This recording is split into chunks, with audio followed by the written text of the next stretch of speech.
Nicolas Cage grew up in a world that was too bright, too strange, and too big for an ordinary kid.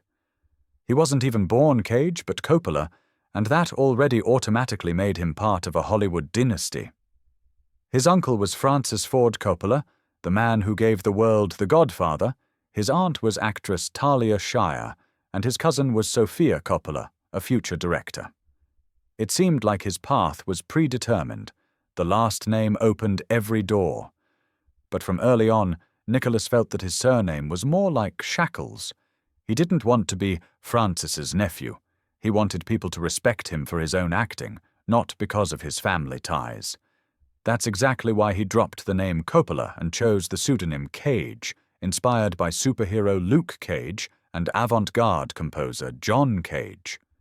A mix of comic books and experimental art, very much his style. His father, literature professor August Coppola, also contributed to shaping this weird child. He once said that Nickolas looked so alien that he had to introduce himself to his own son. And little Nickolas believed it.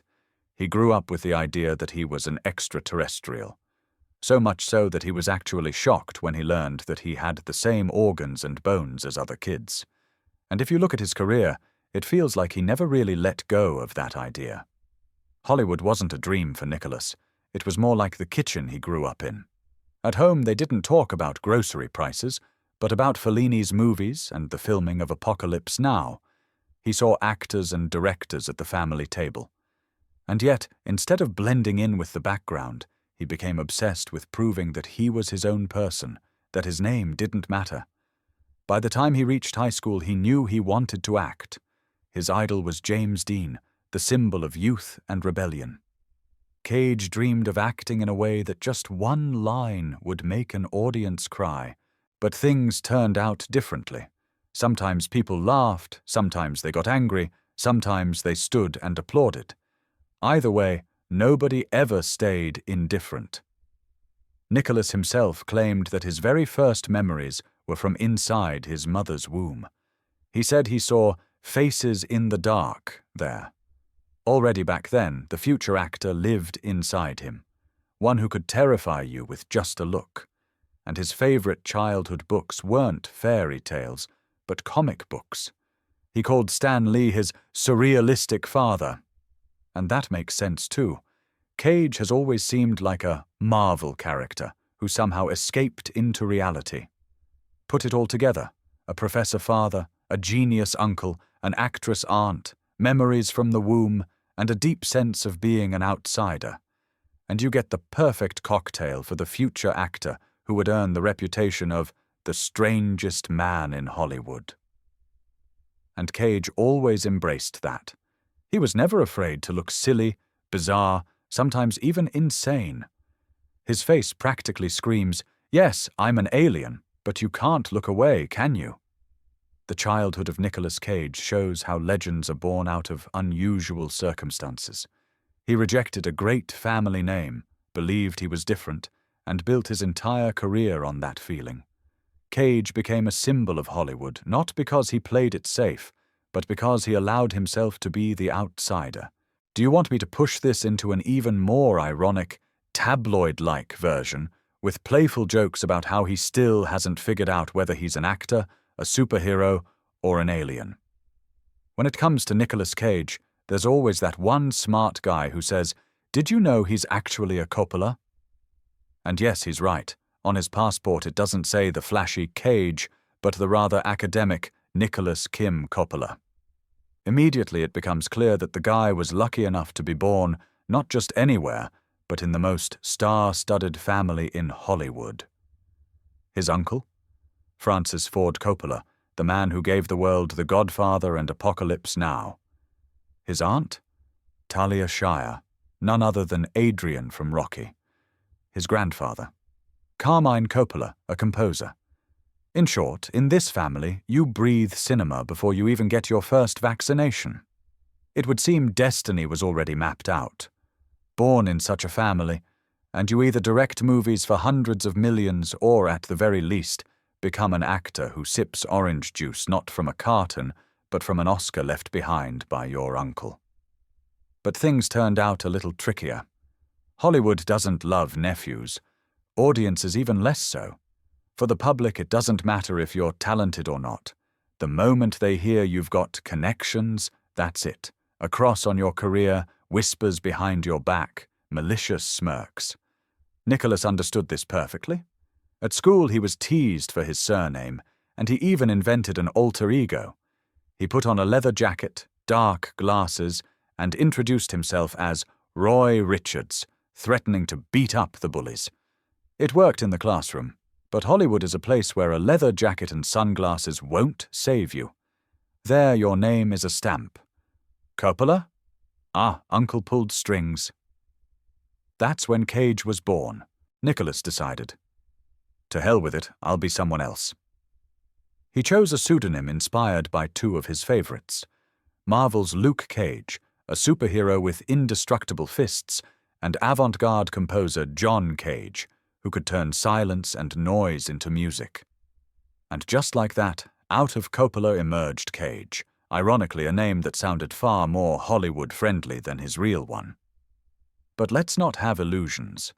Of course, every producer knew he wasn't just some Cage, but little nephew Coppola. While other kids from the street had to knock on casting doors for years, Nick was already hanging around sets, watching his uncle work, with the chance to say, "Hey uncle, how about a role?" And so it happened. His first noticeable gigs came exactly through Francis. He got a chance in Rumble Fish, and then in the Cotton Club. But if it had stopped at just nepotism, we'd have forgotten Nickolas a long time ago, like dozens of boring one-hit wonder relatives. Instead, Cage managed to become more than just the director's nephew, though the way he proved it was, let's say, unusual. He went out of his way to show he had his own style, his own madness, and he did it through what critics call weird acting. He ripped out teeth without anesthesia for a role, he lived in his car for weeks to understand his character, and he famously insisted his character speak like Woody Woodpecker. Directors either thought he was a genius or a lunatic. Back to the surname.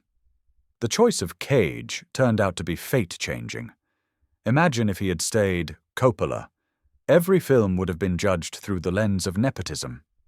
Success? Uncle helped. Failure. Typical. Can't act without family. With Cage, at least there was the illusion of independence. Amusingly, the actor once admitted that carrying the name Coppola in the early days was unbearable. Other struggling actors hated it. "Imagine," he said, "I'd show up on set and everyone would quote Apocalypse Now just to mock me." No wonder he had to urgently hide behind another name, or his career might have died before it began. The irony? Everyone found out anyway. Hollywood is a village, no secrets stay hidden. But by the time the world figured out who he was, Nickolas had already built momentum. By the mid-80s he was a recognizable face and had proven that yes, family ties get you to the starting line. But you've got to run the race yourself. Today, when we say Cage, nobody thinks of the Coppola clan. We think of that eccentric, unhinged actor who somehow turned from Uncle Francis's nephew into a brand of his own. Part genius, part madman. And maybe that is the real success story of Nickolas Cage. He killed the Coppola inside himself and was reborn as Cage. So, let's talk about Nickolas Cage's early career, the time when the future Oscar winner was more likely to be found selling popcorn than starring in blockbusters. Yes, really.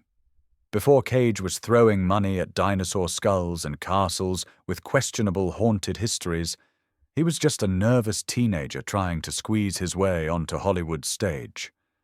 And let's be honest, it didn't go smoothly. Nickolas, still carrying the heavy Coppola surname, started out in the early 80s. His first big shot came in 1981 with a TV series pilot called The Best of Times. Sounds promising, right? Except, small detail, nobody saw it. The pilot was so bad the studio decided to bury it faster than you can say career suicide. Imagine young Nickolas, full of energy, dreams of stardom, And then boom, first gig vanishes into the Hollywood dumpster. But the boy didn't give up. He managed to land a cameo in Fast Times at Ridgemont High in 1982. Now, that movie went on to become a cult teen classic. But what about Cage? Well, let's just say his scenes were chopped so badly that only the popcorn seller in the lobby had more screen time. Oh, and speaking of popcorn, after the humiliation of seeing himself cut out, Nickolas actually became a popcorn seller at the Fairfax Theatre. That's not a metaphor. He literally worked selling snacks to people watching films he dreamed of being in. That's the kind of irony only Hollywood can deliver. Of course, salvation came in the form of Uncle Francis again. Coppola hired his little nephew to read lines with actors auditioning for Rumblefish, a sort of charity gig. But Cage turned it into his first real role, even if it was small. Still, the shadow of the surname haunted him. Other actors couldn't stand that this kid Coppola was skipping the line thanks to family ties. The poor guy couldn't walk into a trailer without someone quoting "Apocalypse Now" at him. So what did Nickolas do? He reinvented himself. Bye-bye, Coppola. Hello, Cage. Inspired by Marvel's Luke Cage and composer John Cage, Nick got himself a new identity. It was either that or get beaten to death by angry extras. And finally, in 1983, Nickolas Cage made his proper debut with Valley Girl. No more cameos, no more cut scenes. This time he was the star. He played Randy, a punk rocker with spiky hair and a leather jacket, and for the role he earned a whopping $5,000. That might sound like couch change by today's standards, but back then it was a big deal. For Nickolas, it wasn't just a paycheck.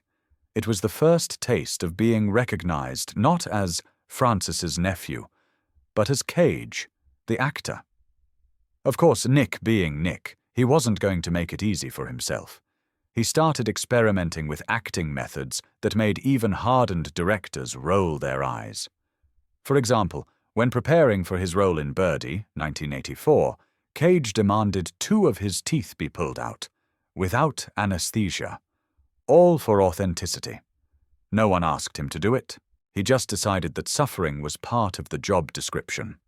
And then he walked around with bandages on his face for weeks, insisting on staying in character.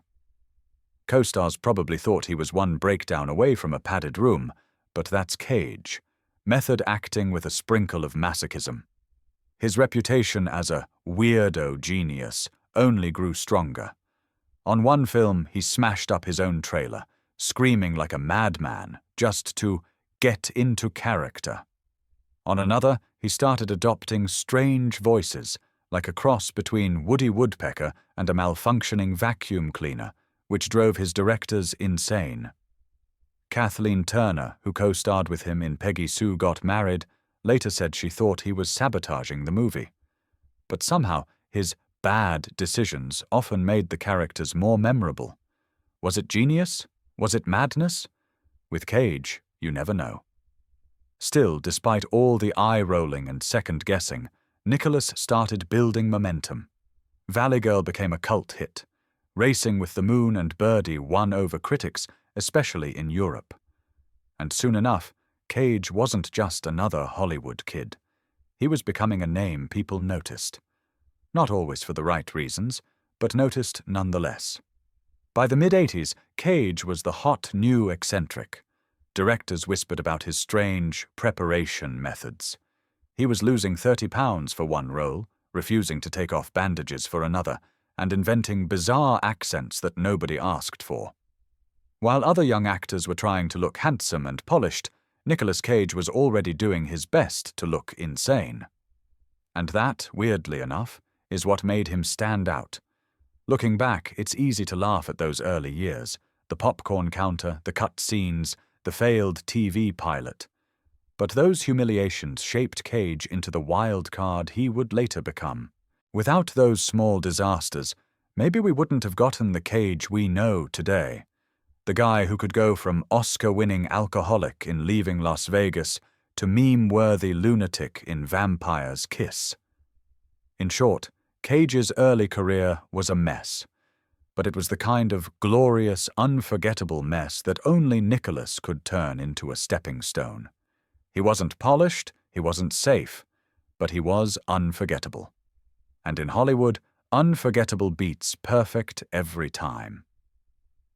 By the mid-1980s, Nickolas Cage was already proving that he wasn't going to be just another pretty Hollywood face.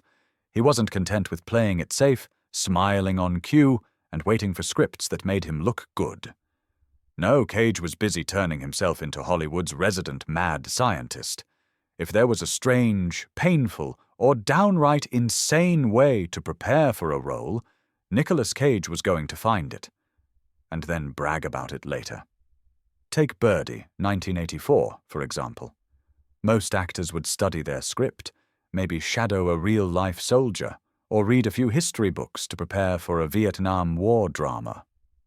Cage? He decided the best way to embody his mentally scarred character was to literally have 2 of his teeth pulled out. And not with anesthesia, mind you. He wanted the real pain, the raw nerves, the authentic trauma. Imagine the dentist's face when Cage explained this as part of character research. That's not method acting. That's masochism with a Hollywood paycheck. And it didn't stop there. Cage was known to keep the bandages on long after filming wrapped, strutting around like some wounded war hero in his daily life. His co-stars probably thought he had lost his mind, but Cage believed he was perfecting an acting style that nobody else dared to attempt. He wasn't trying to be Robert Redford. He was trying to be the guy who scared Robert Redford at a dinner party.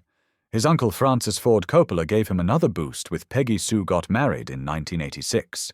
But did Cage play it safe with this mainstream, sentimental time travel romance? Of course not. He decided his character should speak in a nasal, cartoonish Woody Woodpecker voice. Coppola, who had given the world The Godfather, nearly threw his nephew off the set. Kathleen Turner, his co-star, was reportedly ready to strangle him. The studio was furious. The producers wanted him fired, and Ray Stark from TriStar apparently flew in specifically to stop him. But Cage dug in his heels and insisted. And in the strangest twist, it worked. The performance became unforgettable precisely because it was so bizarre. Cage had figured out the formula. If people can't ignore you, you've already won. And then came the turning point. Moonstruck, 1987. The romantic comedy starring Cher became an Oscar-winning hit and turned Cage from weird Coppola nephew into a bona fide star. The crazy part? He almost didn't get the role. The director wasn't impressed with him at all, but Cher, already a powerhouse at the box office, threatened to walk off the movie unless Cage got the part. She saw something in him that nobody else did. The wild unpredictability, the manic energy, the tortured heart beneath the madness. And she was right. The film became a massive hit, and audiences everywhere fell in love with Cage's brooding, passionate performance. In the same year, he also starred in the Coen brothers' Raising Arizona.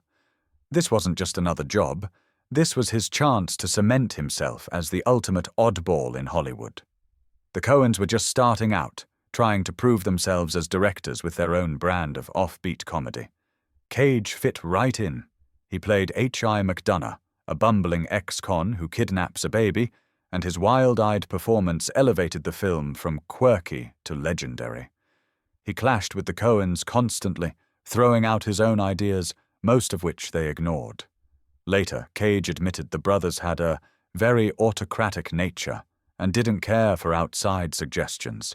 But even he had to admit that working on Raising Arizona felt like going back to his childhood, making amateur films with his brothers for the sheer love of storytelling. By this point, Cage had carved out a reputation that was both enviable and dangerous. He wasn't just an actor, he was a risk. Directors knew that casting him meant 2 things. 1, you'd get something unforgettable, and 2, you had no idea what the hell that something would be. Was it genius? Was it lunacy? Usually it was both. This was also the era when Cage started to embrace his reputation as Hollywood's mad method actor. He didn't just act, he lived the role. If his character was angry, he trashed his own trailer. If his character was supposed to be in pain, he found a way to hurt himself. It was theater of the absurd, and Nickolas Cage was both playwright and star. And let's not forget Vampire's Kiss, 1988. The movie bombed in theaters but later became a cult classic thanks to Cage's absolutely unhinged performance. He ate a live cockroach on camera, yes, really, screamed his alphabet in a way that still circulates as a meme, and gave us some of the most gif-worthy facial expressions in cinema history. At the time, critics dismissed it as over-the-top nonsense. Today, it's considered peak Cage. By the end of the 1980s, Cage had already established the paradox that would define his career. Part genius, part lunatic, always unforgettable. He wasn't like other actors chasing safe romantic leads or suave action hero roles. Nickolas Cage was busy inventing his own category of stardom, one where the line between brilliance and madness didn't just blur, it disappeared completely. That's why people either loved him or hated him. There was no middle ground.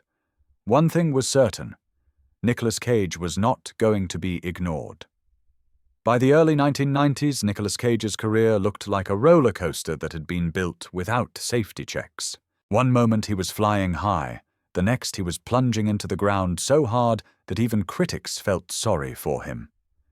It was as if Hollywood couldn't quite decide if Cage was a misunderstood genius or just a maniac with a Screen Actors Guild card. Spoiler, he was both. In 1990, Cage starred in Firebirds, which was supposed to be the military answer to Top Gun. Instead, it was more like Top Flop. Imagine Nickolas Cage in a cockpit, trying to outdo Tom Cruise's smirk with sheer intensity.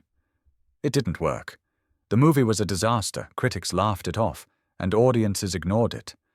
It was the kind of film that gets shown on cable TV at 3 a.m. to fill dead air. Cage probably hoped no one would notice. But being Cage, he didn't hide. Instead, he jumped straight into David Lynch's Wild at Heart the same year. Now, this was more like it. Lynch's surreal, twisted vision matched perfectly with Cage's own brand of chaotic energy. Paired with Laura Dern, he played Sailor Ripley, a leather jacket-wearing, Elvis-obsessed rebel. The film won the Palme d'Or at Cannes, which is basically the French way of saying, "We like this because it's weird."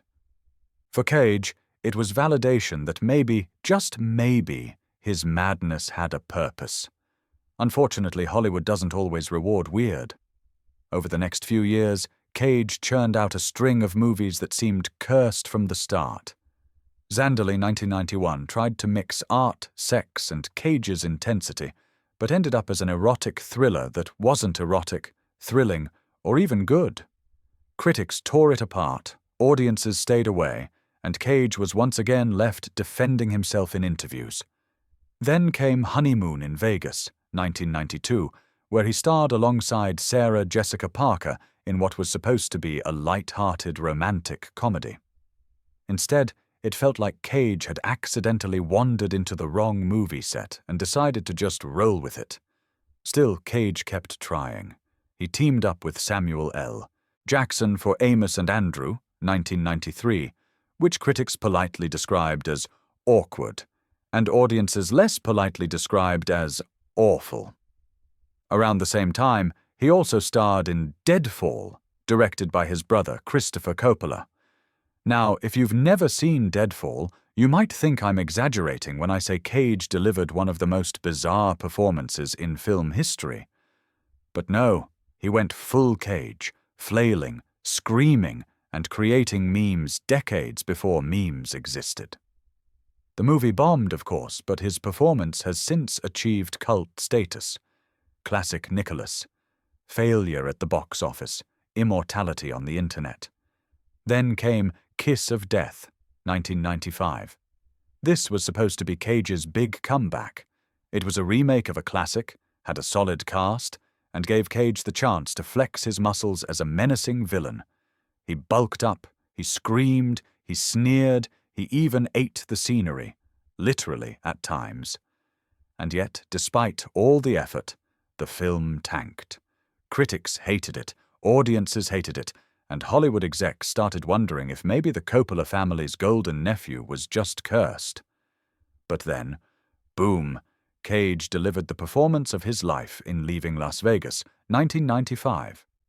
After years of playing unhinged oddballs and forgettable losers, he suddenly transformed into a tragic alcoholic, bent on drinking himself to death.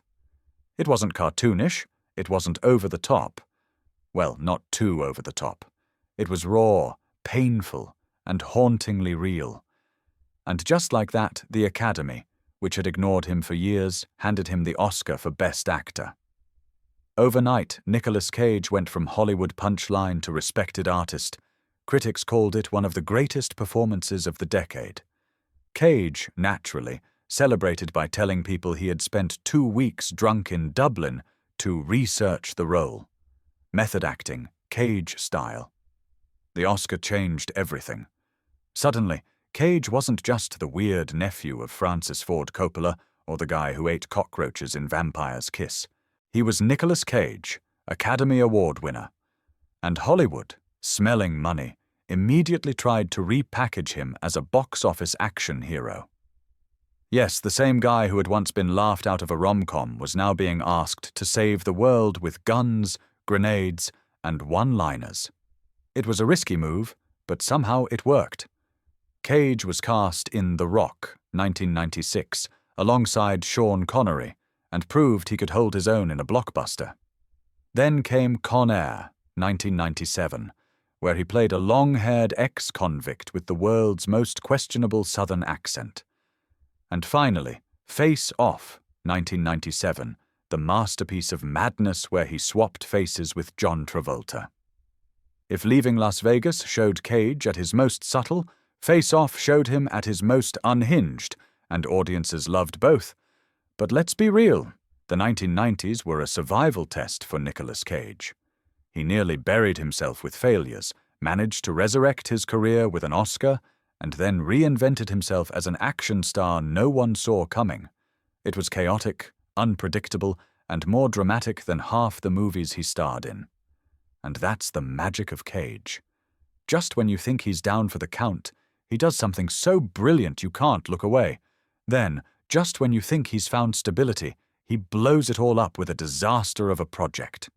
In short, he's the Hollywood equivalent of playing Russian roulette. And that, more than anything else, is why people can't stop watching him. By the mid-90s, Nickolas Cage had become a household name, though for very different reasons depending on who you asked. To critics, he was either a daring, unpredictable genius or a walking meltdown with a Hollywood paycheck. To audiences, he was that guy who could go from heartbreaking Oscar material to screaming lunatic in the blink of an eye. And to himself, well, Cage probably thought he was somewhere between Elvis, a comic book hero, and an avant-garde art experiment. In 1995, he starred in Leaving Las Vegas, and as we know, that performance won him the Oscar and instantly turned him into serious actor material. But here's the twist.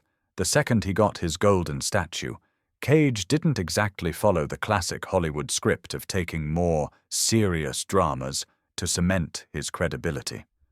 Nope. Nickolas Cage decided he wanted to be an action star. Yes, the same man who had just played a suicidal alcoholic was now being handed guns, explosives, and cheesy one-liners. And Hollywood, for reasons we still don't fully understand, went along with it. Enter The Rock, 1996. Imagine the pitch. Sean Connery, the legendary Bond, teaming up with Nickolas Cage, the freshly crowned king of emotional breakdowns. A prison escape movie, Michael Bay explosions, chemical weapons, you name it. Everyone expected Connery to steal the show, but Cage shocked audiences by holding his ground. He wasn't your typical macho action hero. He was a nerdy chemical weapons expert who somehow became believable as the guy saving the day. Suddenly, Nickolas Cage, of all people, was an action movie darling. And then came 1997, the year Cage went from actor to full-blown icon. First, there was Con Air. Picture Cage with long, flowing hair, a questionable southern accent, and a body ripped straight from a gym commercial. His character, a wrongly convicted man just trying to get home to his family, became the unlikeliest of action heroes. The film was pure 90s insanity. Convicts hijacking a plane, Steve Buscemi playing a Hannibal Lecter-style killer, and Cage delivering lines like, "Put the bunny back in the box." It was ridiculous. It was over the top. It was perfect. But Con Air was just the warm-up. That same year, Cage starred in John Woo's Face Off, the ultimate showcase of his talent for controlled chaos. The premise was insane, even by Hollywood standards. Cage plays a terrorist, John Travolta plays an FBI agent, and then, plot twist, they swap faces. Yes, faces. For 2 hours, audiences got to watch Cage playing Travolta playing Cage, and vice versa. It was a masterclass in acting, overacting, and whatever lies beyond overacting. Critics may have rolled their eyes at the absurdity, but audiences ate it up. It's still considered one of the greatest action films ever made.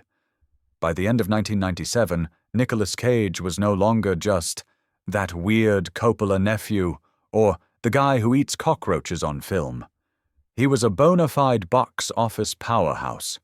Studios realized that if Cage signed on to a project, they could expect ticket sales in the hundreds of millions. He was pulling in fees of $20 million per movie, territory previously reserved for the likes of Tom Cruise or Will Smith. Cage, against all odds, had muscled his way into the Hollywood elite. And yet, true to form, he couldn't just stick to one genre. After conquering action, he dipped back into romance with City of Angels, 1998, a film that paired him with Meg Ryan in a sappy, supernatural love story. The movie had audiences swooning, even if critics called it predictable. It made nearly $200 million worldwide, cementing Cage's ability to sell not just explosions and shootouts, but also teary-eyed declarations of love. Still, not everything was roses. In Snake Eyes, 1998, Cage teamed up with director Brian De Palma for what was supposed to be a stylish thriller. Cage was paid a record $16 million for his role, but the movie bombed, thanks in part to confusing plot twists and an ending so butchered by the studio that even De Palma pretends it doesn't exist. This was the first warning sign that Cage's new action hero reputation wasn't bulletproof. But Hollywood didn't care. By 1999, he was back with 8 MMNs, a dark and disturbing thriller about underground snuff films. Critics hated it, audiences weren't thrilled, but Cage's performance was once again unforgettable. He had a way of elevating even the worst material into something you couldn't stop watching, like a car crash you're ashamed to enjoy. Then came Bringing Out the Dead, 1999, directed by none other than Martin Scorsese. Cage played a burned-out paramedic haunted by ghosts of the people he couldn't save. The film was critically respected, but a box office flop, leaving Cage once again in the weird position of being praised as an actor but punished at the box office. So what do you do when your Oscar-winning drama career feels shaky and your action hero glow starts to fade? If you're Nickolas Cage, you double down on the madness. In 2000, he starred in Gone in 60 Seconds, a high-octane car heist movie that made $237 million worldwide. The plot was thin, but who cared? Cage looked good behind the wheel, Angelina Jolie looked even better riding shotgun, and the film became another box office smash. Looking back, the mid to late 90s and early 2000s were Cage's golden years. He had the Oscar credibility, the box office dominance, and the ability to switch between genres like no one else in Hollywood. One minute he was crying into a bottle, the next he was flying a hijacked plane, and then he was whispering romantic nonsense to Meg Ryan. But here's the thing about Nickolas Cage. Success never lasts long before he finds a way to self-destruct. The very intensity that made him brilliant on screen also drove him to make questionable choices, both in his roles and his personal life. For now, though, in this chapter of his life, Cage was untouchable, a strange, unpredictable, but undeniably fascinating superstar who proved that sometimes the craziest risks lead to the biggest rewards. By the time the 2000s rolled in, Nicolas Cage had already lived through more highs and lows than most Hollywood stars manage in a lifetime. He had an Oscar, he had blockbuster action hits, he had critical respect, and of course, he had the kind of eccentric reputation that made people wonder if he was secretly auditioning for the role of himself. But the 2000s brought something new, the beginning of Cage's slow-motion financial car crash and the career chaos that followed. Let's start with the good news, because yes, there was some. In 2000, Cage starred in Gone in 60 Seconds. The film was loud, ridiculous, and basically one long car commercial, but audiences loved it. Cage was paid handsomely, Angelina Jolie showed up with dreadlocks for reasons still unknown, and the movie made over $200 million worldwide. At this point, Cage was making around $20 million per movie. Not bad for a guy who had once slept in his car during auditions. But Cage being Cage, he couldn't just coast on action flicks. He dove into The Family Man the same year, a Christmas rom-com where he played a wealthy bachelor who wakes up in an alternate life as a suburban dad. It was cheesy but charming, and audiences ate it up with their holiday hot chocolate. The film reminded everyone that Cage wasn't just an action star or an Oscar darling. He could also make you cry while decorating a Christmas tree. Then came the missteps. Captain Corelli's Mandolin, 2001, was supposed to be a sweeping romantic epic, pairing Cage with Penelope Cruz. Instead, it was a sweeping disaster. Critics hated it, audiences ignored it, and Cage's attempt at an Italian accent was, frankly, a war crime. The movie bombed so hard that it's still used as a cautionary tale for casting directors. And just when you thought things couldn't get worse, along came Wind Talkers, 2002. Directed by John Woo, the film had Cage playing a Marine during World War II who protects Navajo code talkers. On paper, it sounded like Oscar bait. In reality, it was 2.5 hours of slow-motion explosions and Nicolas Cage squinting dramatically at the horizon. The budget was $115 million, but the box office barely scraped past $75 million. For Cage, this was like strapping dynamite to his bank account and lighting the fuse. Of course, Nickolas wasn't about to stop there. In 2002, he also starred in Adaptation, playing twin brothers Charlie and Donald Kaufman. It was a weird, self-aware meta-comedy about screenwriting, and Cage was brilliant in it. He even got another Oscar nomination. But here's the thing. For every adaptation, there was a Sonny, his directorial debut with James Franco, which almost nobody saw, or a Matchstick Men, 2003, which critics liked, but audiences ignored. By the mid-2000s, Cage tried a new strategy. Become a family-friendly star. Enter National Treasure, 2004. This movie was basically Indiana Jones for kids who didn't do their history homework. Cage plays a historian who steals the Declaration of Independence, because apparently that's a thing you can do in a Disney movie. The film was a massive hit, earning over $300 million, and it even spawned a sequel. For a brief moment, Cage was back on top, this time as a patriotic puzzle-solving hero. But for every treasure, there was a trap. The Weatherman, 2005, was too depressing. The Wicker Man, 2006, was too bizarre, and gave us the infamous "Not the Bees" meme. And Ghost Rider, 2007, was too flaming skull on a motorcycle. While Ghost Rider made money, critics roasted Cage alive. By this point, Cage was collecting golden raspberry nominations like they were Pokemon cards. And then came the real storm. Money troubles. Remember those $20 million paychecks? Cage spent them like Monopoly money. He bought castles in Europe, a haunted mansion in New Orleans, yachts, private islands, a dinosaur skull, later discovered to be stolen, and even a two-headed snake. Oh, and let's not forget the pet octopus, because apparently everyone needs a cephalopod life coach. By 2009, Cage owed the IRS around $6 million in back taxes. He blamed his manager blamed Cage's shopping habits. Either way, the Hollywood A-lister was suddenly broke. To fix his finances, Cage took on any role that came his way. It didn't matter if the script was garbage, if the budget was tiny, or if the director had last worked on a student film. If there was a paycheck, Cage said yes. That's how we ended up with gems like Bangkok Dangerous, 2008, Knowing, 2009, and Season of the Witch, 2011. These movies didn't just flop. They tripped, face-planted, and then fell down an elevator shaft. But even in the mess, Cage still managed flashes of brilliance. In Bad Lieutenant Port of Call, New Orleans, 2009, he played a corrupt, drug-addicted cop, and critics praised him for his unhinged performance.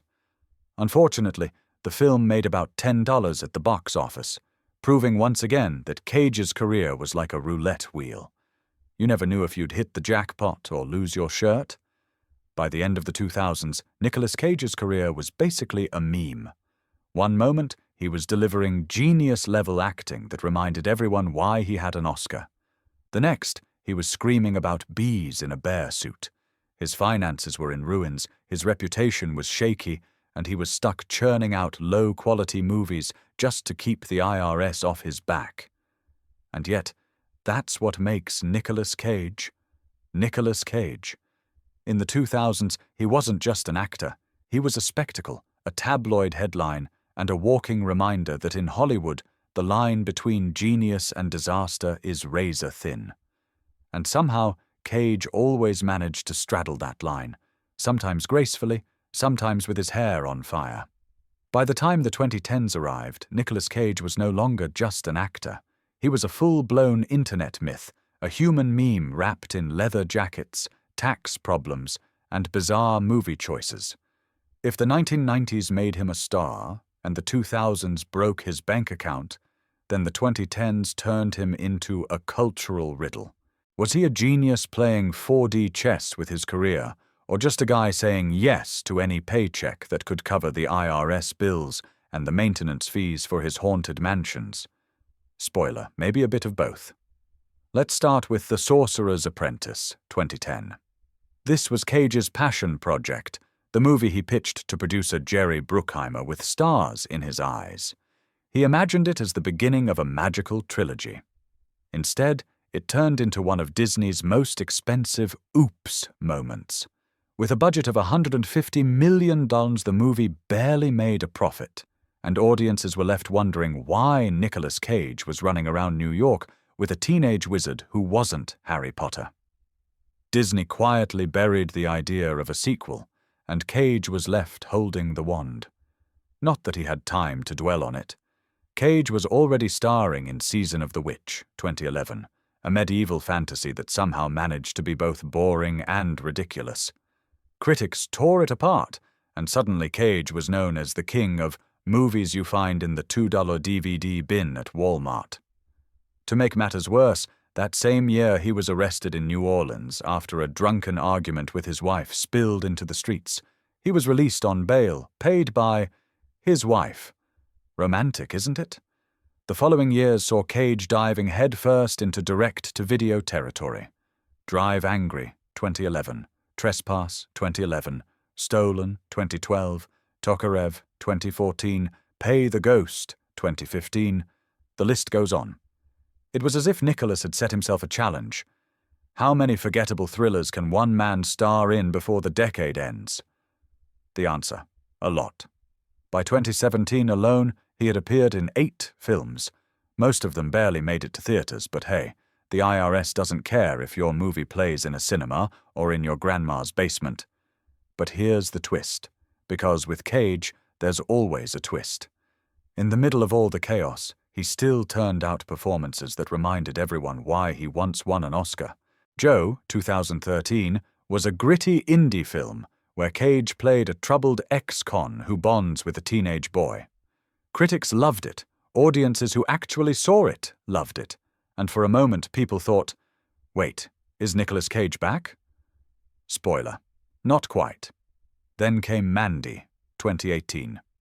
If you've ever wanted to see Nicolas Cage covered in blood, screaming in his underwear, and wielding a homemade battle axe, this is your movie. It was violent, psychedelic, completely insane, and absolutely perfect for Cage. Critics hailed it as one of his best performances in years, a glorious return to form. Fans called it peak Cage. For the first time in a long time, people weren't laughing at him. They were cheering. Of course, Nickolas couldn't stay on the high road for too long. The same year, he also voiced Spider-Man Noir in Spider-Man, Into the Spider-Verse. That casting was so spot-on, it felt like the universe had been saving it for him. But while his voice acting got rave reviews, his live-action career still bounced between inspired and embarrassing. For every Mandy, there was a 2-on-1 or a Between Worlds, movies so bad that even Cage superfans struggled to sit through them. And then there was his personal life. In 2019, Cage made headlines by marrying makeup artist Erica Koike in Las Vegas, and filing for an annulment just 4 days later. Why? Because, as Cage admitted, he was too drunk to know what he was doing. The internet had a field day, memes exploded, and Nicolas Cage once again proved that his private life was sometimes stranger than his movies. But then, almost out of nowhere, the legend came roaring back. In 2021, Cage starred in Pig, a quiet, emotional drama about a truffle hunter searching for his stolen pig. No explosions, no memes, no screaming about bees, just raw, understated acting. Critics were floored. Audiences were moved. Suddenly, the world remembered. This wasn't just a meme machine. This was Nicolas Cage, Oscar winner, master of his craft. Pig became his redemption arc, the film that made Hollywood studios look at him again with serious eyes. And if that wasn't enough, 2022 brought the unbearable weight of massive talent. The movie was basically Nicolas Cage playing Nicolas Cage, poking fun at his own image as a washed-up star, tax debtor, and eccentric weirdo. It was meta, hilarious, and surprisingly heartfelt. For the first time in decades, Cage leaned into the joke instead of running from it. And it worked. Critics loved it, fans adored it, and Cage himself finally got to control the narrative of his own wild career. So, what can we say about Nicolas Cage in the 2010s? It was the decade where he hit rock bottom, clawed his way back, and embraced his status as Hollywood's strangest treasure. He made awful movies, brilliant movies, and everything in between. He went from a meme to a respected actor again, and somehow managed to do it without ever changing who he was. Because that's the thing about Nicolas Cage, he doesn't play by Hollywood's rules. Sometimes it ruins him, sometimes it saves him, but it always keeps us watching. And if you think the Cage roller coaster is slowing down, think again. As he once said, "I'm never going to retire." Which means we'll get at least a few more decades of brilliance, disasters, and of course, memes. If the 2010s were Nicolas Cage's wild roller coaster of questionable thrillers, tax nightmares, and meme-worthy breakdowns, then the 2020s arrived like the plot twist no one saw coming, the redemption arc. Yes, Hollywood's most unpredictable nephew decided it was time to remind the world that beneath the screaming, the bad wigs, and the straight-to-DVD chaos, there's still an Oscar-winning actor with a very real talent. Let's start with Pig, 2021, because this little indie drama about a truffle hunter looking for his stolen pig might just be the most bizarre comeback vehicle in movie history. Instead of explosions, car chases, or Cage screaming about bees, what we got was a quiet, deeply emotional performance. Critics called it his best work in decades, audiences cried, and suddenly, Cage wasn't just a meme anymore, he was a serious actor again. Apparently all it took was a pig to make people remember. But of course, this is Nickolas Cage we're talking about, so the comeback couldn't be too straightforward. Enter The Unbearable Weight of Massive Talent, 2022, a film where Cage plays Nickolas Cage. Yes, he literally starred as himself, poking fun at his career, his financial troubles, his eccentric reputation, and his over-the-top acting style. It was meta, ridiculous, and absolutely brilliant. The internet went wild. For the first time in years, Cage was in on the joke, and it worked beautifully. Critics raved, audiences loved it, and Cage himself admitted that maybe, just maybe, he was finally comfortable with being the legend everyone memes about. Of course, even redemption comes with scandals. Around the same time, a video leaked online of Cage being kicked out of a restaurant in Las Vegas, mistaken for a homeless man. Yes, really. It was the kind of tabloid headline that practically writes itself. But unlike before, this time it didn't destroy him. If anything, it added to the mythos. Nickolas Cage, the Oscar winner who could be mistaken for a guy looking for spare change outside a bar. In today's internet culture, that's practically a badge of honor. Meanwhile, Cage was also busy reinventing his personal life. In 2021, he married Riko Shibata, a woman 30 years younger than him, making it his 5th marriage. By 2022, they welcomed a daughter together, August. Cage, now in his late 50s, suddenly found himself changing diapers again and talking about lullabies instead of movie sets. "I miss singing lullabies and rocking in the rocking chair," he confessed, sounding more like a sentimental grandpa than Hollywood's craziest actor. But fans loved it. After decades of scandals and broken marriages, Cage playing the role of devoted family man felt like the biggest plot twist of all. And just when you thought things couldn't get stranger, Cage started turning down huge roles for the most wholesome reason imaginable: family. He admitted he once said no to The Lord of the Rings and The Matrix because he didn't want to spend years away from his son. Let that sink in. Somewhere out there is an alternate universe where Nickolas Cage is Neo, dodging bullets in a trench coat. But in our universe, he chose dad duty over slow-motion kung fu. Professionally, the 2020s Cage decided to diversify. He dipped into horror with Mandy's spiritual cousin, Color Out of Space, leaned into meta-comedy with Massive Talent, and even agreed to play Dracula in Renfield, 2023. Watching Cage sink his teeth into campy vampire antics was like watching him be reborn into the cult status he's always secretly had. Critics might not have loved the film, but audiences couldn't take their eyes off him. Because really, who else could play Dracula like Nickolas Cage? He also tried something different with Dream Scenario, 2023, a dark comedy about an awkward professor who becomes famous because he starts appearing in everyone's dreams. It was the perfect mix of weird, funny, and a little tragic. Basically, Nickolas Cage's entire career in one movie. Critics called it one of his finest late-career performances, and he even snagged a Golden Globe nomination. Not bad for a guy who spent most of the last decade shouting in direct-to-DVD thrillers.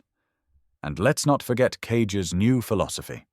In interviews, he keeps saying he doesn't believe in the idea of a career, only work. He claims he's happier when he's working, whether it's a big Hollywood production or a low-budget indie with 3 people and a pig. Retirement? Forget it.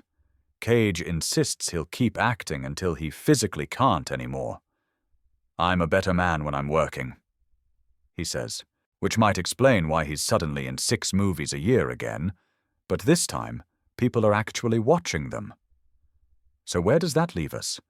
Nickolas Cage in the 2020s is no longer just the Hollywood cautionary tale of a star who blew his fortune on dinosaur skulls, haunted mansions, and pet cobras. He's now the living proof that you can fall flat on your face, become a walking meme, and still climb back up to respectability without ever losing your weirdness. In fact, it seems like Cage has finally figured out the secret. Stop fighting the madness and embrace it. Whether he's playing himself, a vampire, a grieving pig farmer, or just a guy screaming in the woods, Nicolas Cage is once again essential viewing.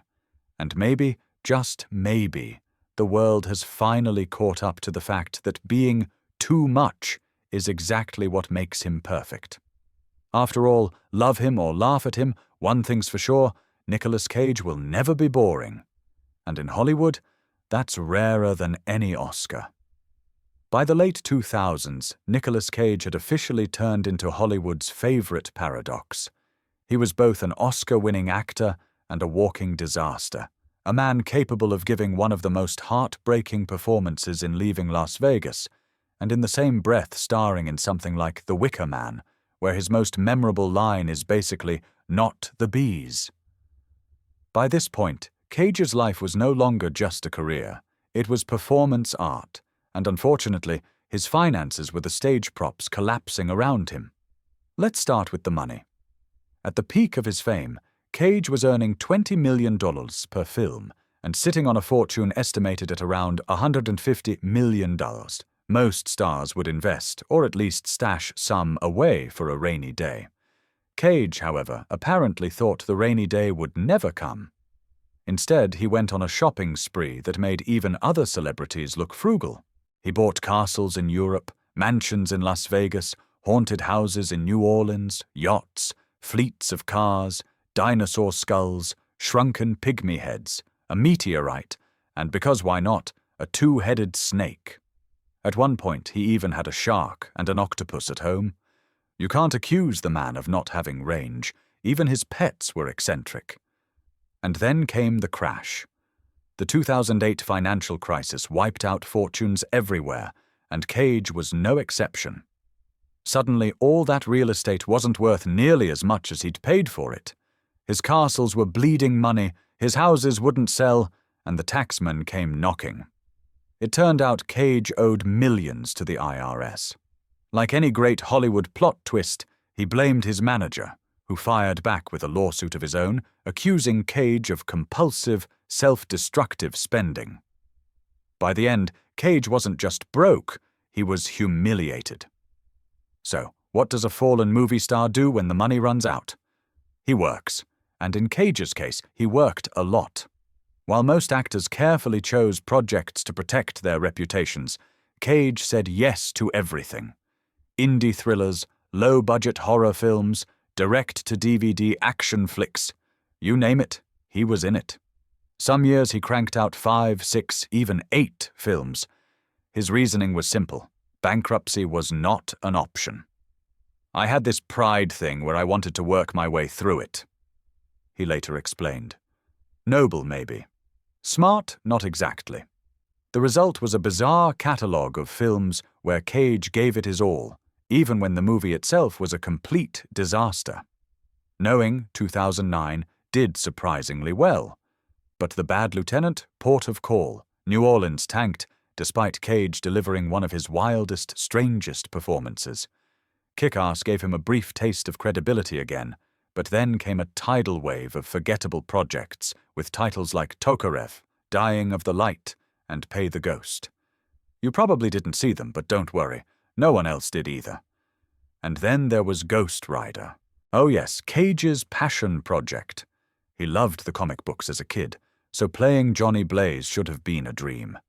Instead, it turned into a nightmare of CGI flames, terrible dialogue, and some of the worst reviews of his career. The sequel was even worse, and by then Cage had the dubious honor of being nominated for multiple Golden Raspberries. For a man who once stood on stage clutching an Oscar, it was a brutal fall from grace. But the real kicker? His personal life wasn't faring much better. Marriages fell apart, relationships crumbled, and his infamous arrests started making headlines. In 2011, he was picked up in New Orleans for public intoxication after allegedly yelling at his wife and hitting cars. Fans who once adored his eccentricity were now wondering if he'd completely lost it. Still, Cage being Cage, he never stopped reinventing himself in small ways. While his peers tried to maintain dignity, Cage leaned into the madness.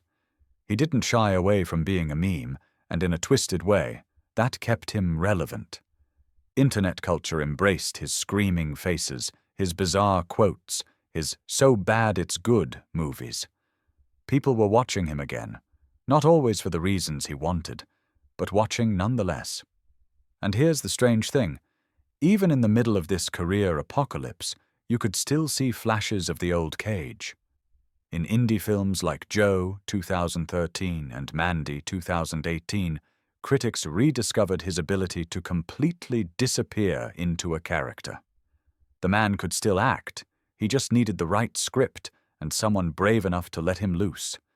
Looking back, the fall of Cage wasn't just about bad movies or money troubles. It was about Hollywood not knowing what to do with someone who didn't fit the mold. Studios wanted safe, marketable stars. Cage was never safe. He was chaos in human form. Sometimes it translated into brilliance, sometimes into disaster, but it was never boring. By the end of this rough chapter, Cage's reputation was split in two. To critics, he was a punchline, the guy who went from Oscar gold to straight to DVD purgatory. To fans, he was a cult hero, a man who lived larger than life, made insane choices, and somehow survived it all.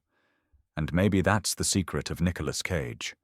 Most actors spend their lives terrified of ruining their careers.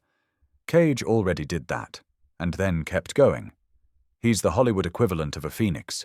He burns himself down every few years, only to rise again, more eccentric and unpredictable than before.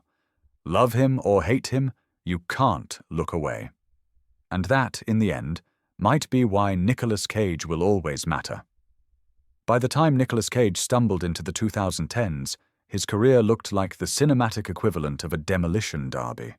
He had survived financial ruin, IRS nightmares, and more direct-to-DVD flops than anyone cared to count. But the world was starting to ask a very uncomfortable question. Was Cage finished? Had the once great Oscar winner become just another Hollywood cautionary tale? Spoiler alert, no. Because if there's one thing you should never underestimate, it's Nickolas Cage's ability to rise from the ashes like the world's weirdest phoenix. The turning point came when Cage stopped pretending to be a serious Hollywood star and started embracing what he really was. A living meme, an internet legend, a man whose facial expressions alone could power half of Twitter. His breakdowns, his freakouts, his bizarre line deliveries, everything that critics once mocked suddenly became part of his charm. If you couldn't take him seriously as the next Marlon Brando, you could still love him as Nickolas freaking Cage. Take Mandy, 2018, for example. This psychedelic fever dream of a movie was less a film and more an acid trip that somehow ended up in theaters. Cage played a grief-stricken lumberjack wielding chainsaws and screaming into the abyss, and critics loved it. Why? Because only Cage could do that without looking ridiculous, or rather, by looking ridiculous in the most perfect way possible. It was as if all the Cage rage memes had finally found their home in a movie that demanded exactly that energy. Then came Pig, 2021. On paper it sounded absurd. Nickolas Cage plays a truffle hunter searching for his stolen pig. But instead of going full John Wick with bacon, the film turned out to be a quiet, emotional character study. Cage's performance was heartbreaking, restrained, and, dare we say it, Oscar-worthy again. Audiences who had long written him off suddenly realized the man could still act when he wanted to. It was the ultimate reminder that beneath the chaos, Cage had real talent all along. Of course, no Cage comeback would be complete without a dash of self-parody. Enter the unbearable weight of massive talent, 2022. In it, Cage played, Nickolas Cage, a washed-up actor so desperate for cash that he agrees to attend a billionaire's birthday party, only to get caught up in international espionage. It was meta, it was ridiculous, and it was glorious. Watching Cage argue with a hallucinated younger version of himself named Nicky was the kind of insane brilliance only he could pull off. Critics called it his best work in years, audiences loved it, and Cage himself admitted that playing an exaggerated version of himself was both terrifying and strangely therapeutic. But just when people thought he was back on the A-list, Cage did what Cage does best: confuse everyone. Instead of carefully curating his projects like other actors trying to rebuild their careers, he kept saying yes to everything. In 2023 alone, he appeared in 6 films, ranging from vampire comedy, Renfield, where he chewed the scenery and a lot of throats as Dracula, to surreal black comedy, Dream Scenario, where he played a pathetic professor who inexplicably appears in everyone's dreams. The latter even earned him a Golden Globe nomination, proving that Hollywood wasn't done with him yet. And let's not forget his cameo in The Flash, 2023, as Superman.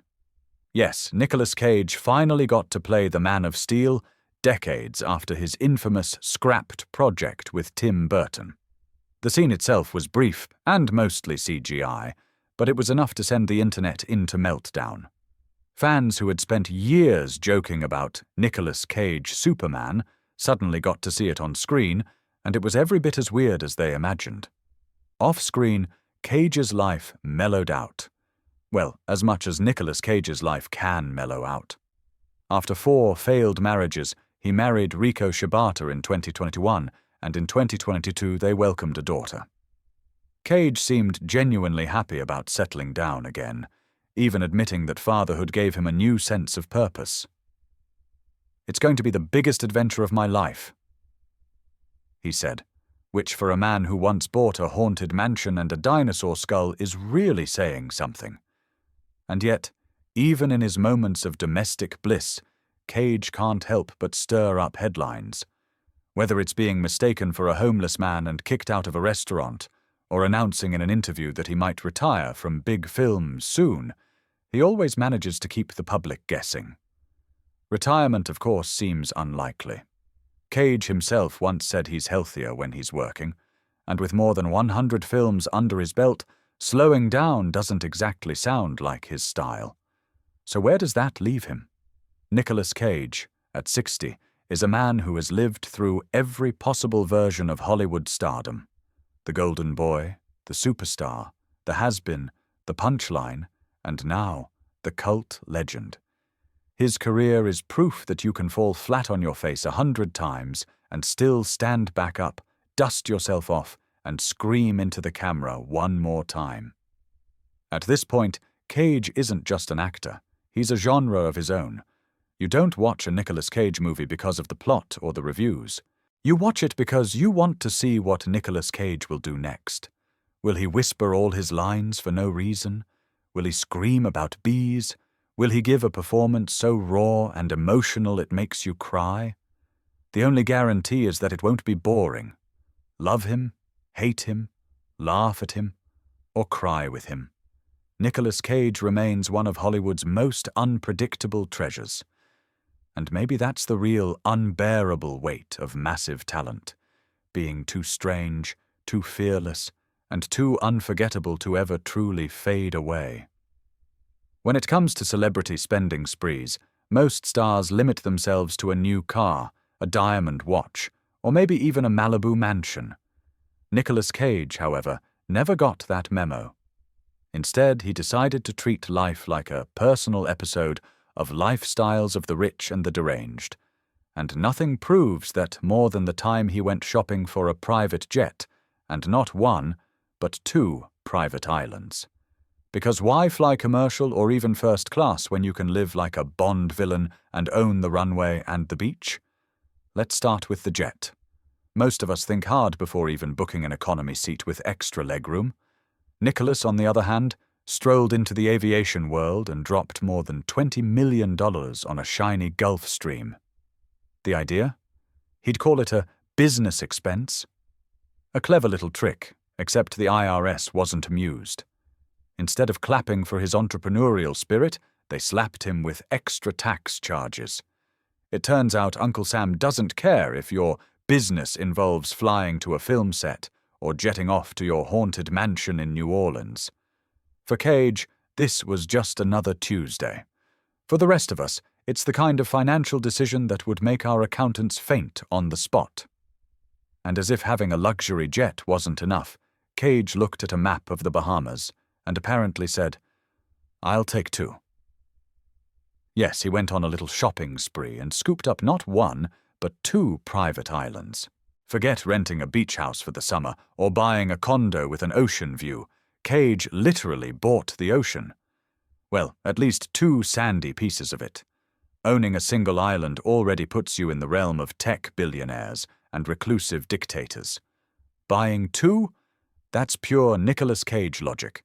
If 1 is good, 2 must be better. Imagine the possibilities. On 1 island, he could host parties with his exotic pets, the octopus, the cobras, maybe even the 2-headed snake. On the other, he could dig for buried treasure, sip rum with pirates, or shoot his next straight-to-DVD action movie without worrying about paparazzi. The man had options. The only thing missing was a throne carved from dinosaur bones, which, let's be honest, he probably considered at some point. The tragic comedy of it all is that Cage's empire of excess didn't come with a happy ending. The jet, the islands, the castles, the haunted houses. Eventually, it all caught up with him. The housing bubble popped, his properties lost value, and suddenly, the man who once owned half of the Bahamas was selling comic books to pay off tax bills. The Gulf Stream, of course, was grounded. Turns out even Hollywood royalty can't outfly the IRS forever. But here's the thing about Nickolas Cage. While his bank account might have taken a nosedive, his legend only grew stronger. Other celebrities buy sensible luxury. They invest, they hire advisors, they play it safe. Cage. He buys haunted mansions, dinosaurs and islands. He is the reckless dreamer we secretly wish we could be. Because deep down, who wouldn't want to step off their own private jet onto their own private island and say, "Yes, this is all mine"? Of course, most of us would stop at calculating how much sunscreen costs for an island that size and immediately reconsider. Not Nickolas. He went full throttle into the fantasy, and for that we kind of love him. His spending may have been disastrous, but it was never boring. And in the end, isn't that what makes him so fascinating? Cage didn't just blow millions, he bought himself into legend. The Gulf Stream jet and the 2 Bahamian islands weren't just purchases. They were declarations. Nickolas Cage wasn't just another movie star. He was a man determined to live larger than life, even if it meant crashing straight into bankruptcy court. And so the story of Cage's jet and islands lives on as one of the greatest Hollywood tales of extravagance. A tale where logic was optional, accountants were ignored, and the Bahamas briefly belonged to a man who thought being Superman wasn't just a role, it was a lifestyle. If there's one thing Nickolas Cage has taught us, it's that when you're a Hollywood star with too much money and an imagination that runs wilder than his Vampire's Kiss performance, you don't just buy a house. You buy a castle. Yes, you read that right. In 2006, Nickolas Cage decided that what his life really needed, besides pet cobras, dinosaur skulls, and an octopus, was a medieval fortress in Germany. Because why settle for a Beverly Hills mansion when you can stomp around your own schloss pretending you're a moody knight who just finished slaying dragons? The castle in question was Schloss Neidstein, a 28-room stone monument to European history sitting in the Bavarian countryside. Built in the 16th century, this Gothic beast looked like it belonged in a Brothers Grimm fairy tale, complete with towers, high walls, and the perfect vibe for plotting world domination or rehearsing Shakespearean monologues at midnight. Cage shelled out about $2.3 million for it, which, in Hollywood money, is basically the cost of a slightly fancier trailer on a movie set. To normal people, it's the kind of purchase you only make in a video game, right after typing in an infinite money cheat code. Of course, Cage wasn't buying just any old fixer-upper. This castle had been in the same aristocratic family for centuries, and Cage, bless his eccentric heart, thought he'd be the perfect new lord of the manor. Imagine him strutting down the grand halls in a velvet robe, practicing his face-offs in ancient mirrors, Or maybe whispering, "I am vengeance," to bats circling the towers. The castle even came with surrounding land, which meant he could go full medieval and reenact his own Game of Thrones episode if he felt like it. But here's the real kicker. Nickolas Cage is not exactly what you'd call low maintenance. Castles, as it turns out, aren't either. Sure, they look majestic, but they also come with endless bills for heating, restoration, taxes, and keeping the moat free of algae. Owning a centuries-old German fortress is basically like adopting a very large, very expensive pet rock that constantly demands attention. And Cage, being Cage, already had his hands full feeding his crocodile, octopus, and two-headed snake. The man was stretched thin. Within just 3 years, the dream of living like Bavarian royalty turned into a financial nightmare. Cage was already in hot water with the IRS for his other questionable purchases. A haunted mansion in New Orleans here, a private island in the Bahamas there, and suddenly the medieval cosplay lifestyle wasn't looking so sustainable. In 2009, he sold Schloss Niedstein, probably with the same look of regret most of us get after realizing we've maxed out a credit card on Amazon. Still, you have to give Cage credit. While other celebrities collect sports cars and designer handbags, Cage went all in on a literal castle. It's the kind of bold, bizarre purchase that perfectly sums up his vibe. Half genius, half lunatic, and always entertaining. Nobody remembers which boring, modernist mansion their favorite actor lived in back in the 2000s, but everyone remembers that Nickolas Cage owned a German castle. And let's be honest, it suited him. This is the man who once insisted on having 2 teeth pulled out without anesthesia for a role. The man who bought a dinosaur skull only to find out it was stolen. The man who named his son Kal-El after Superman. Of course he would buy a castle. It wasn't about practicality, it was about drama, theatre, and making sure that even when he wasn't on screen, his life looked like a movie. In the end, Schloss Niedstein became just another colourful chapter in Cage's legendary spending spree. It didn't last, but for a brief, shining moment, Nickolas Cage was not just an actor. He was a knight, a king, and possibly a vampire lord holding court in the Bavarian hills. And really, isn't that exactly how you'd want Nickolas Cage to live? So yes, he sold it. Yes, it probably cost him more stress than joy. But come on. Buying a German castle is the kind of flex only Nickolas Cage could pull off. While the rest of Hollywood was fighting over Malibu beachfronts, Cage was out here living in a fortress with turrets and centuries-old ghosts. The man doesn't just buy property, he buys legends. And that's why, no matter how bizarre his financial decisions get, we can't stop watching. Because if Nickolas Cage wants to wake up in the morning, look out over the Bavarian countryside, and say to himself, "I am the lord of this castle," who are we to judge? After all, in a world full of predictable celebrities, Cage's castle fantasy is exactly the kind of madness that makes him unforgettable. When Nickolas Cage goes shopping, he doesn't come back with a couple of new shirts or a fancy pair of sunglasses. No. Cage is the kind of guy who sees a centuries-old Gothic castle in England and says, "Yep, that's exactly what I need in my life right now." Forget practicality, forget maintenance costs, forget the fact that castles are basically giant stone refrigerators that never stop swallowing money. Cage wanted one, and in 2007 he got one. Midford Castle in Somerset. Price tag? Around $10 million. Now, Midford Castle isn't just any old pile of bricks. Built in 1775, it's shaped like a giant Gothic cross. Yes, someone literally designed the floor plan in the form of a cross, which makes the whole place feel like a mashup between a cathedral and Dracula's summer home. You could almost imagine Cage pacing the halls in a velvet cape, whispering his lines from Vampire's Kiss, or screaming, "Not the bees!" at the ghosts of long-dead English lords. Honestly, it's the most Nickolas Cage purchase imaginable. The castle had everything: turrets, towers, secret rooms, a sprawling estate.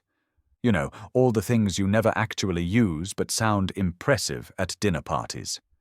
And Cage, being Cage, didn't buy it because he wanted a quiet weekend getaway. He bought it because he wanted to live in the legend. He was at the peak of his spending spree at the time.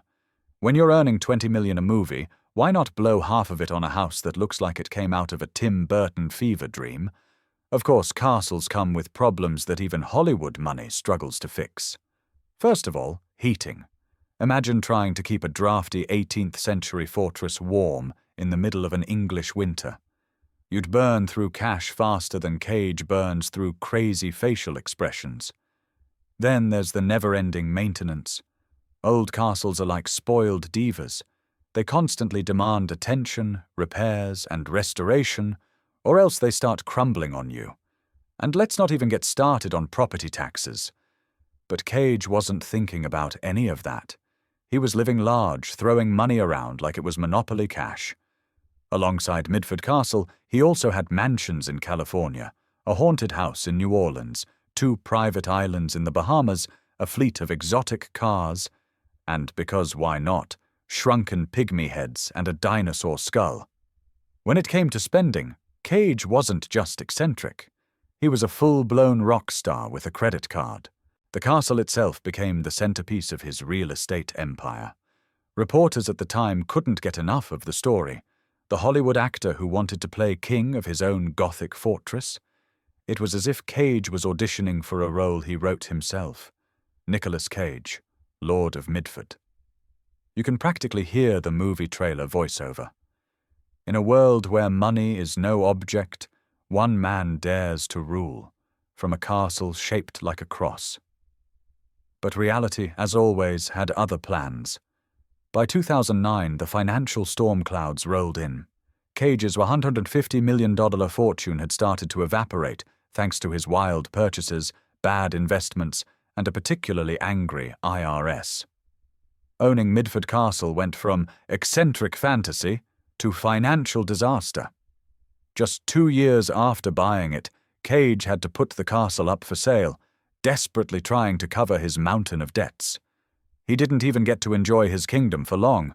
Imagine dropping $10 million on your dream home and then realizing you can't even afford to keep the lights on. That's Nickolas Cage's life in a nutshell. One moment you're a king. The next you're begging your accountant to figure out why you owe millions in back taxes. Still, the legend of Cage's castle lives on. Because let's face it, most celebrities buy boring mansions in Beverly Hills. Safe, modern, shiny boxes with infinity pools and white marble kitchens. Cage? He bought a literal Gothic fortress in the English countryside. That's not real estate. That's a lifestyle choice, a performance piece, a full commitment to living like a myth. And you know what? It's perfect. Cage has always been a man of extremes. He doesn't just act, he explodes on screen. He doesn't just spend, he throws money into the abyss and then laughs about it. Buying Midford Castle was never about investment. It was about making a statement. I am Nickolas Cage, and I will live in a place so dramatic it looks like it was designed for a vampire. In the end, the castle became another casualty of Cage's financial downfall. But if you ask me, it's one of his greatest hits. Because who else but Nickolas Cage could turn a real estate purchase into a Hollywood epic? One moment he's riding high with $150 million, the next he's broke, but in between he got to play king of his own Gothic dream. That's the Cage experience in a nutshell. Larger than life, financially catastrophic, but unforgettable. Midford Castle might not belong to him anymore, but for a brief, glorious moment, Nickolas Cage wasn't just an actor. He was a man who bought himself a legend. And honestly, isn't that way cooler than just another Malibu mansion? If you think your online shopping addiction is bad, wait until you hear about Nickolas Cage. While normal people are out here sweating over whether they can justify another pair of sneakers or a new iPhone, Cage was busy collecting castles, haunted mansions, and entire fleets of homes like they were Pokémon cards. His bank account didn't just cry, it packed its bags, caught the first flight out, and filed for divorce. Let's start with the crown jewel of his bizarre real estate spree, the infamous LaLaurie Mansion in New Orleans. If the name sounds familiar, it's because it's straight out of a horror movie. Built in the 1830s, the mansion belonged to Madame Delphine LaLaurie, a socialite and serial torturer of enslaved people, whose sadistic history left the house with a reputation darker than Cage's performance in Vampire's Kiss. For most people, a home with ghosts and a blood-soaked backstory screams run. For Cage, it screamed, "I'll take it." He dropped around $3.4 million in 2007 just to live inside one of America's most haunted houses. His explanation: he thought it would inspire him to write the next great American horror novel. Spoiler: the novel never came, but the IRS did. But why stop at a haunted mansion when you can own enough property to qualify as a one-man real estate agency? At one point, Cage had 15 homes scattered across the U.S. We're talking about waterfront estates in Newport Beach, Rhode Island mansions, and even a couple of castles, because of course he needed castles. It was less like house hunting and more like a global game of Monopoly, except Cage was the guy who bought Boardwalk, Park Place, and every hotel on the board, only to realize he couldn't afford the rent himself. The spending spree didn't end there. In 2007, he picked up Midford Castle in England for around $10 million. Built in the 18th century and shaped like a giant Gothic cross, it looked like the perfect place for Cage to brood in a velvet robe while sipping red wine and rehearsing lines from Dracula. He held on to it just long enough for people to roll their eyes and say, "Of course Nickolas Cage owns a castle," before financial reality forced him to sell it off. And then came the Malibu chapter of his real estate soap opera. After clawing his way out of debt and making peace with the IRS, Cage celebrated with a little treat: a $10.5 million oceanfront mansion in Malibu. This wasn't just a house. It was a dream. The place had a wraparound deck, direct access to a private beach, and views that screamed, "I've survived bankruptcy and I'm back, baby!" The man went from haunted dungeons to sipping cocktails by the ocean, proving that even Nickolas Cage knows the value of a good beachfront property. Of course, this Malibu mansion was just one more trophy in Cage's chaotic shopping spree. Over the years, his list of impulse buys has included exotic cars, dinosaur skulls, a pair of albino king cobras, and even a private island. It's as if he looked at Jeff Bezos and Elon Musk and thought, "Cute, but do you have a haunted house and a castle shaped like a cross? Didn't think so." What makes Cage's real estate adventures so fascinating isn't just the money. It's the sheer unpredictability of it all. One minute he's buying an estate that looks like something out of Downton Abbey. The next he's moving into a New Orleans nightmare filled with restless spirits. It's less about real estate strategy and more about performance art. And honestly, you have to respect the commitment. But of course, all of this came at a cost. By the late 2000s, Cage's net worth, once estimated at $150 million, was circling the drain. Between his over-the-top purchases and millions owed in back taxes, he had to sell off nearly everything. The castles? Gone. The haunted mansion? Gone. The private islands? Bye-bye. It was a massive fire sale of Hollywood's strangest property portfolio. Yet somehow, Cage remains unfazed. When asked about his financial disasters, he shrugged it off with a zen-like attitude, insisting he doesn't regret the purchases. Because in Cage's world, buying a haunted mansion or a dinosaur skull isn't reckless. It's a form of artistic expression. "I had to put the money somewhere," he once explained, which is basically the celebrity equivalent of, "It was on sale, how could I not?" And maybe that's what makes Nickolas Cage so endlessly entertaining. He doesn't buy houses because they're smart investments. He buys them because they make for good stories. And isn't that what Cage has always been about? Chaos, drama, spectacle. Whether on screen or in real life, he lives like he's in the middle of a Nickolas Cage movie. So next time you're hesitating over an Amazon purchase, remember, Nickolas Cage bought a haunted mansion to write a horror novel he never finished. He bought castles he barely lived in and a Malibu mansion just because he could. He burned through $150 million, but he gave us one of the most bizarre real estate sagas in Hollywood history. And honestly, that's money well spent. If you thought buying a puppy was a big life decision, Nickolas Cage would like you to take a seat and hold his beer. Forget golden retrievers or fluffy cats. Cage's pet shopping list looks more like the villain starter pack in a Marvel movie. The man didn't just buy animals. He collected them like some eccentric wizard who thought PetSmart meant Zoo Supply Depot. Let's start with the headline act. 2 albino king cobras, purchased for a casual $276,000. Because, nothing says responsible pet ownership like venomous snakes that could literally kill you in a single bite. He even named them Moby and Sheba, which sounds cute until you realize these were 6-foot-long, fang-equipped reptiles that hissed like broken gas pipes. The fun part? Cage admitted that the snakes wanted to kill him. Imagine waking up at 3 a.m. for a glass of water and remembering you share a house with death noodles that cost more than most people's homes. But cobras weren't enough. Enter the two-headed snake. Yes, Nickolas Cage, star of Face Off, bought a reptile that already came with its own identity crisis. He forked out $80,000 for the serpent he nicknamed Harvey, as if he were adopting a quirky roommate instead of a nightmare-inducing sideshow exhibit. Feeding Harvey, however, turned out to be less fun than expected. Picture this: 2 heads, 1 mouse, and an inevitable tug-of-war that ends with nobody happy. Eventually, Cage gave up and donated the snake to a zoo, proving that even Nickolas Cage has limits. Then there's the octopus.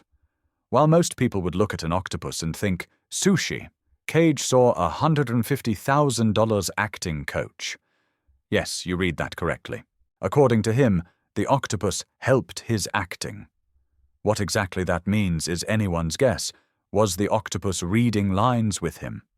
Did it critique his Shakespearean monologues with interpretive ink clouds? Or did Cage just watch it open jars and think, yes, that's the energy I need for my next role? Whatever the case, the octopus somehow became a tax-deductible expense in the grand performance that is Cage's life. All of this sounds like the setup for a sitcom. Nickolas Cage living in a mansion filled with cobras, a 2-headed snake, and an octopus.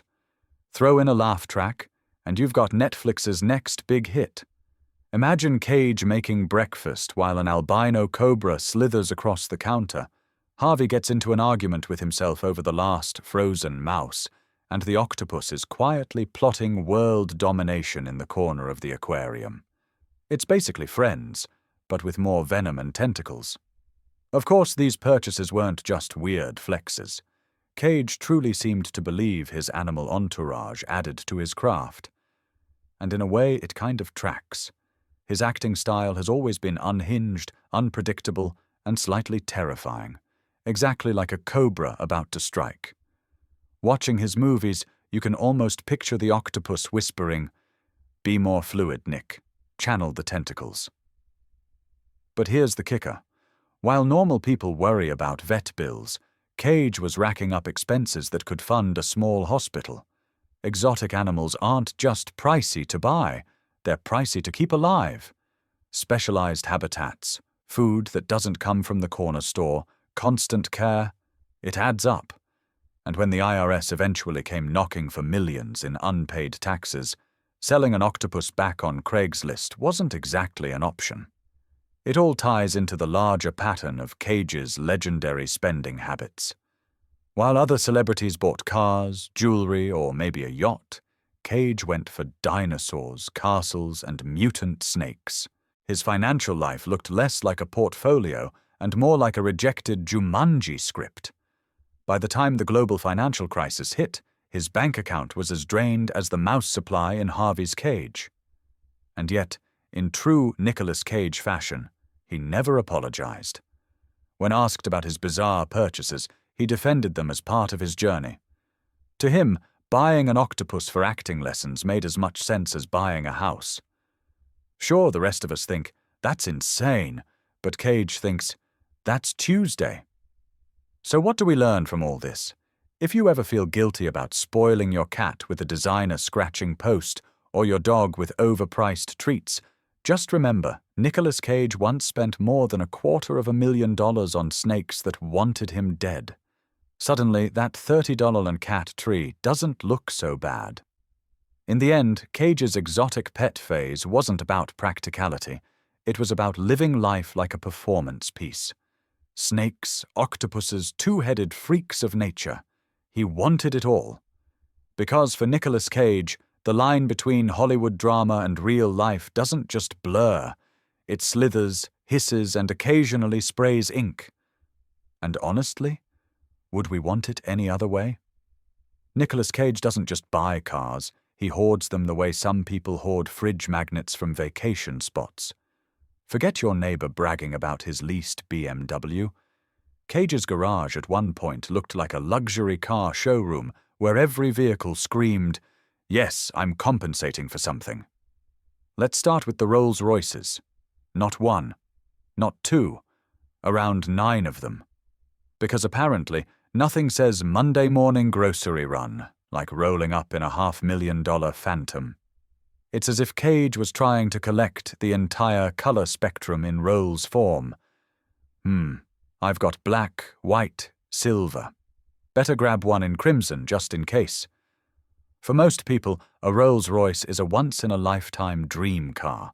For Cage, it was practically his version of a Costco bulk buy. And of course, Rolls weren't enough. Enter the Ferraris. He picked up multiple, including a Ferrari Enzo, the kind of car that's basically a Formula One machine wearing a tuxedo. Price tag? Around $1 million. To put that into perspective, that's the same as buying an entire neighborhood of Toyota Corollas. Cage didn't care. He wanted horsepower and lots of it. The man wasn't driving cars. He was auditioning for his own version of Fast and Furious, midlife crisis drift. But it gets even better. Cage also snagged a Lamborghini Miura SVJ, one of the rarest Lambos in existence. Only a handful were ever made, and each looked like something you'd expect James Bond to steal during a car chase across Monte Carlo. Price? Around $450,000 back then. Today it would go for millions at auction. But Cage? He drove it like it was a Honda Civic, probably blasting Elvis tunes out the windows while making dramatic faces at traffic lights. And because no Cage collection is complete without total excess, he didn't just stop at cars. Oh no, the man went maritime. He bought 4 yachts, not 1. 4. That's not a fleet, that's a naval operation. One of them, named Sarita, reportedly set him back $20 million. To Cage, this wasn't ridiculous. It was just logical. I mean, what if he woke up one morning and said, "I feel like sailing off the coast of Croatia, but not in that yacht, in a different one." You can't just have one yacht for every mood, right? Wrong. Cage could and did. Now, owning 4 yachts isn't just expensive, it's a logistical nightmare. Dock fees, maintenance, staff salaries, insurance. It's like running 4 floating hotels. But Cage wasn't bothered. For him, it was all part of the lifestyle. If he wanted to host a pirate-themed party one week and a Roman orgy reenactment the next, he had the yachts to back it up. And yet, what makes this all so Cage is that it wasn't about showing off.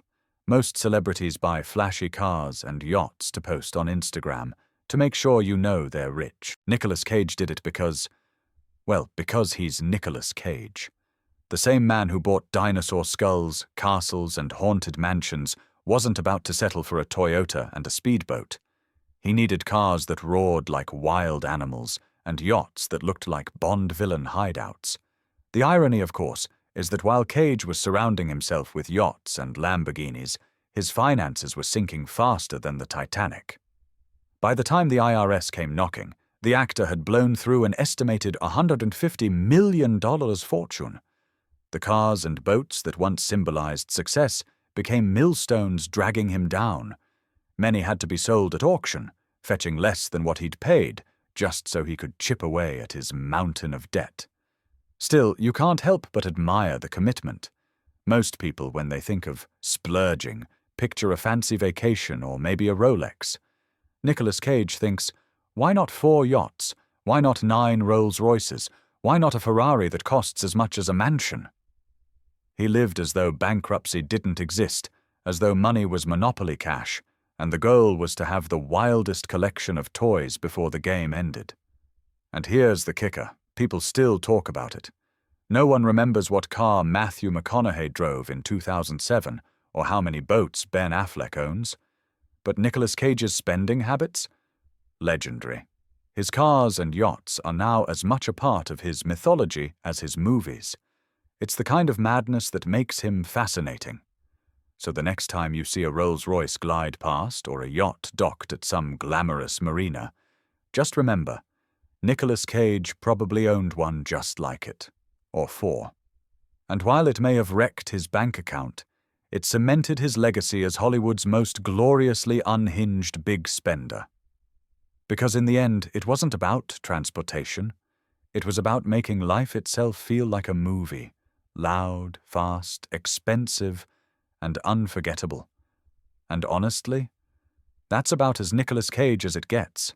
Here he is, Hollywood, where even family quarrels turn into a plot worthy of Game of Thrones.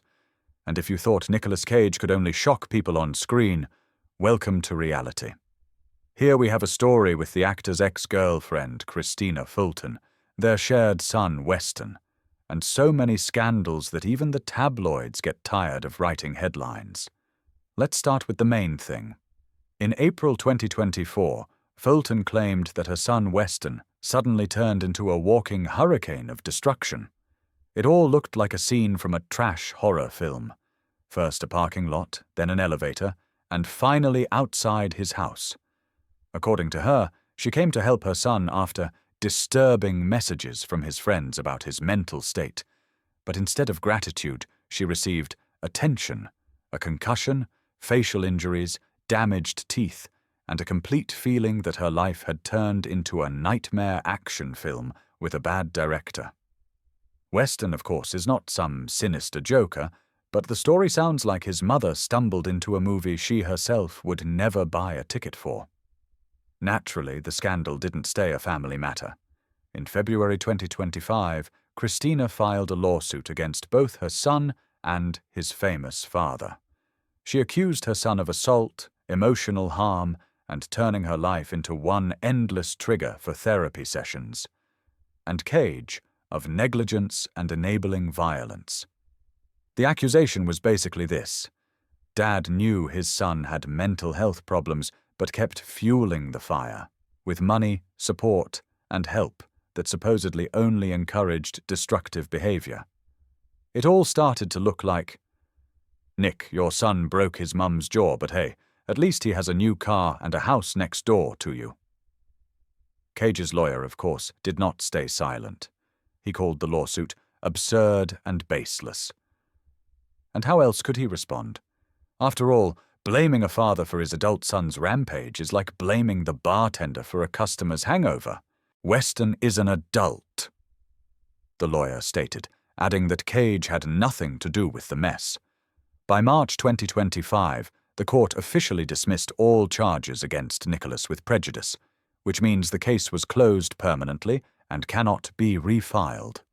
Translated from legal language into everyday words, Christina can't sue Cage again over this.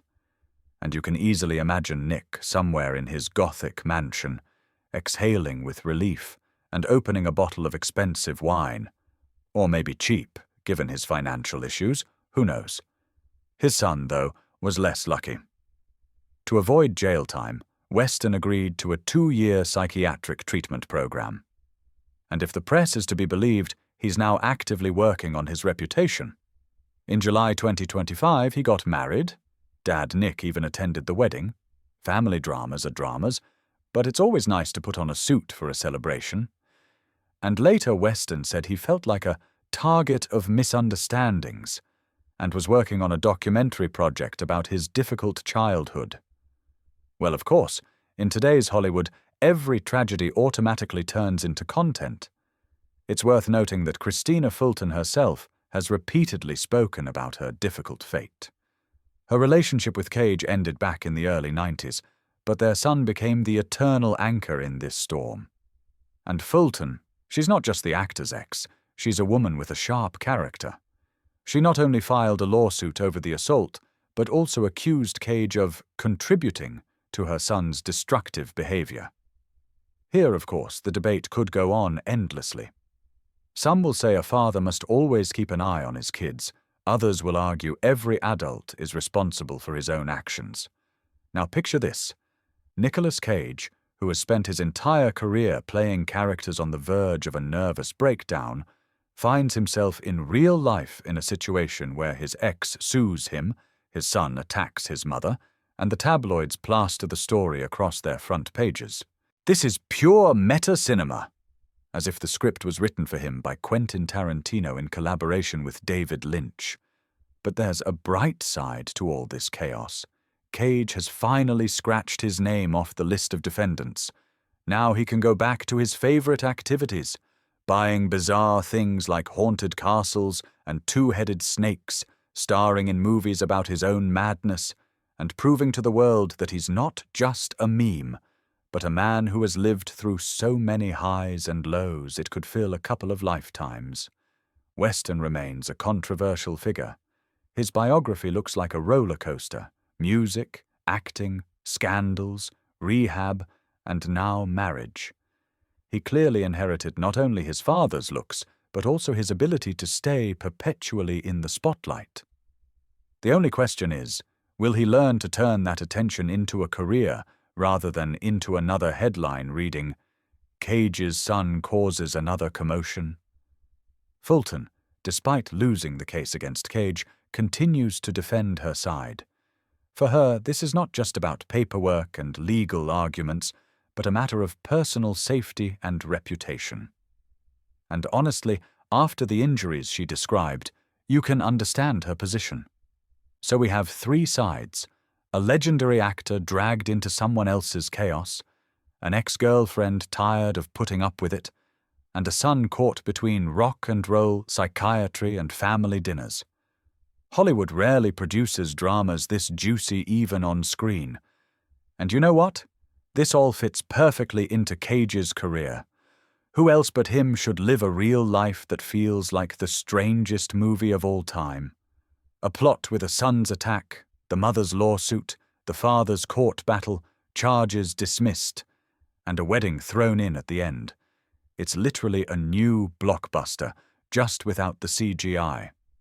And as always, Nickolas Cage remains at the epicenter of events, whether he wants to or not. Maybe someday this whole story will also become a movie. Picture it. Nickolas Cage playing Nickolas Cage, fighting with his own son and ex-girlfriend in a courtroom drama sprinkled with action. And who knows? Maybe that will be his new Oscar? Because if there's one constant in Cage's life, it's this: he never stops surprising us, even when it seems impossible.